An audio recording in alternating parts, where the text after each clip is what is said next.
12 साल पहले नीतीश कुमार की सरकार एक आयोग बनाती है और इसका नाम होता है स्वर्ण आयोग।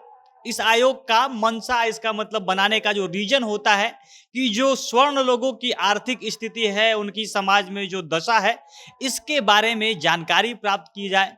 और 2011 में ये जो कमेटी बनती है, ये आयोग बनता है और 2 साल तक, ये 2 ढाई साल तक ये लोग जाके हर तरफ जांच करते हैं, शोध करते हैं और इसके बाद 2013 में स्वर्ण आयोग का रिपोर्ट सरकार को सौंप दी जाती है। हालांकि सरकार इस पर कुछ नहीं करती है, रिपोर्ट बाहर नहीं आता है, लेकिन अब दैनिक भास्कर ने एक रिपोर्ट किया है और उसमें बताया गया है कि इस कमेटी से जुड़े एक सदस्य ने बताया है कि असल में इस रिपोर्ट में क्या कुछ था।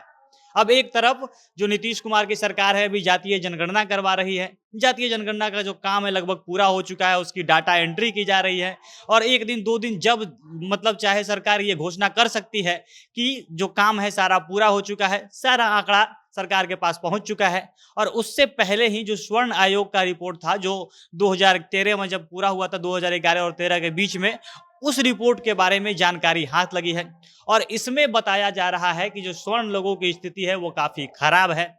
सबसे ज्यादा जो जमीन बेचने का सिलसिला है, इन्हीं लोगों के पास है। सबसे ज्यादा, अगर कहीं आधे से ज्यादा अनपढ़ लोग जो पढ़ नहीं पा रहे हैं, ग्रेजुएशन नहीं कर पा रहे हैं, वो भी स्वर्ण लोगों के साथ ही दिक्कतें हैं। सबसे ज्यादा जमीन जिनको कहा जाता है कि भूमियार, जिनके पास जमीन का मतलब पिटारा होता है, भूमियार इसीलिए कहा जाता है कि इनके पास बहुत ज्यादा भूमि होता है। सबसे ज्यादा जमीन बेचने की स्थिति इन्हीं के पास है। ये लोग अपनी आर्थिक स्थिति के चलते जमीन बेचने पे मजबूर है। इसके अलावा 49% अगड़ी जातियों के जो बच्चे हैं वो पढ़ाई छोड़ रहे हैं, घर से अपना जो पढ़ाई बीच में छोड़कर वो नौकरी कहीं बाहर पर प्रवास कर जा रहे हैं। और इन तमाम बातों को अलग अलग पॉइंट्स के जरिए इस रिपोर्ट में समझाया गया है और इसके बारे में विस्तार से हम वीडियो में आगे बताएंगे कि इस रिपोर्ट में क्या कुछ स्वर्ण लोगों की स्थिति के बारे में बताया गया है। और उससे पहले नमस्कार, जनता जंक्शन देख रहे हैं आप और मैं हूं सन्नी मिश्रा। कैमरे के पीछे हमारे साथी विशाल खड़े हैं। स्वर्ण आयोग के रिपोर्ट को अलग अलग पॉइंट दर पॉइंट करके दैनिक भास्कर के रिपोर्ट में बताया गया है और सबसे जो पहला पॉइंट है उसमें बताया गया है कि कैसे ये लोग जो मतलब स्वर्ण जातियां हैं वो अधिकतर कृषि पर निर्भर हैं और इसके बाद भी स्थिति ऐसी है कि इनको जमीन बेचना पड़ रहा है। उसमें बताया गया कि 46% से ऊपर स्वर्ण जाति के जो लोग हैं वो कृषि पर निर्भर रहते हैं और इसके बावजूद, इतना निर्भरता रहने के बावजूद भी ये लोग अपने जमीन बेचने पर मजबूर हैं।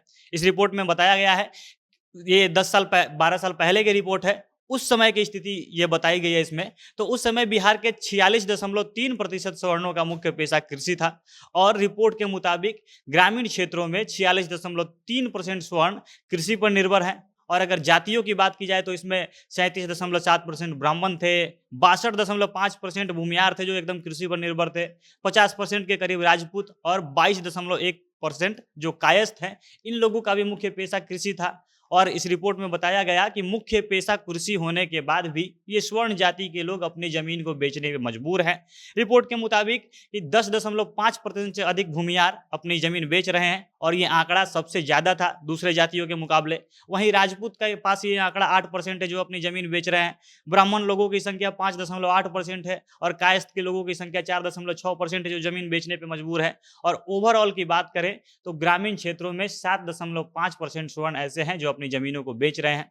कृषि से पर्याप्त आमदनी और रोजगार नहीं मिलने के कारण ये सारा चीज हो रहा है। इसके बाद दूसरा पॉइंट इसमें बताया गया है कि 55% स्वर्णों के पास 1 एकड़ से भी कम जमीन बची है। अब एक तरफ जो बताया जाता है कि मुख्य पेशा ही, मुख्य निर्भरता ही कृषि पे है और जमीन 1 एकड़ से भी कम है और वो भी आधे से ज्यादा 55% से भी अधिक स्वर्णों के पास।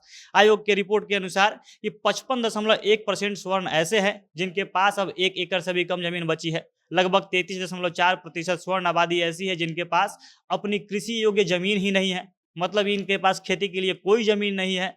और लगभग 20% स्वर्ण आबादी के पास रहने के लिए पक्का मकान तक नहीं है। मतलब जमीन ना होने की स्थिति ऐसी आ गई है कि इनके पास ना खेती के लिए जमीन है, ना रहने के लिए मकान है। इसके अलावा 19.9% आबादी ऐसी है जिनके पास कच्चा मकान है, वो झोपड़ी में रह रहे हैं और ये स्वर्ण है।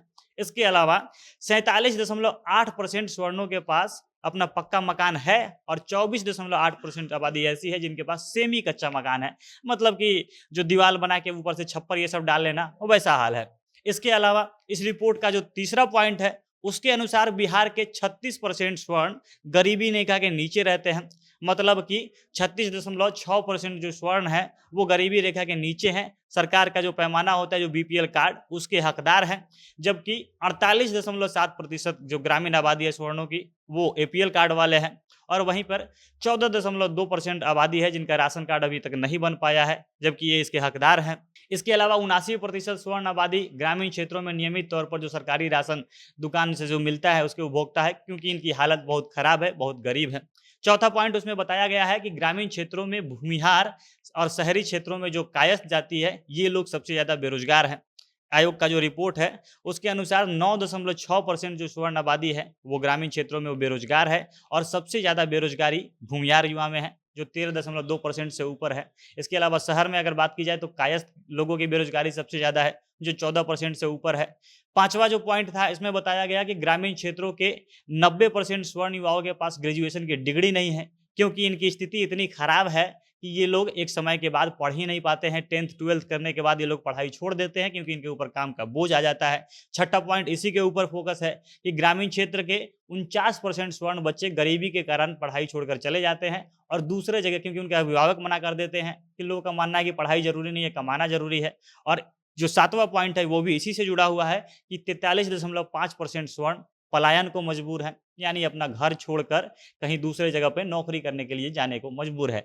मतलब कुल मिलाकर हालत ऐसा है कि आधे से ज़्यादा स्वर्ण ऐसे हैं जो या तो गरीब है, रहने के लिए घर नहीं है ठीक से, कृषि के लिए ज़मीन नहीं है, घर छोड़कर कहीं बाहर जाना पड़ता है, ठीक से पढ़ नहीं पा रहे हैं। और इस रिपोर्ट को सरकार द्वारा पब्लिश नहीं किया गया था, और ये चीज़ अभी किसी उस कमेटी से जुड़े हुए किसी लोग की तरफ से दैनिक भास्कर को मिला है, और इस रिपोर्ट में ये सारा चीज़ बताया गया है। बाकी आप लोग इसके बारे में क्या कुछ कहना चाहते हैं, कमेंट बॉक्स में अपनी प्रतिक्रिया बता सकते हैं। जनता जंक्शन देख रहे थे आप, बहुत बहुत धन्यवाद।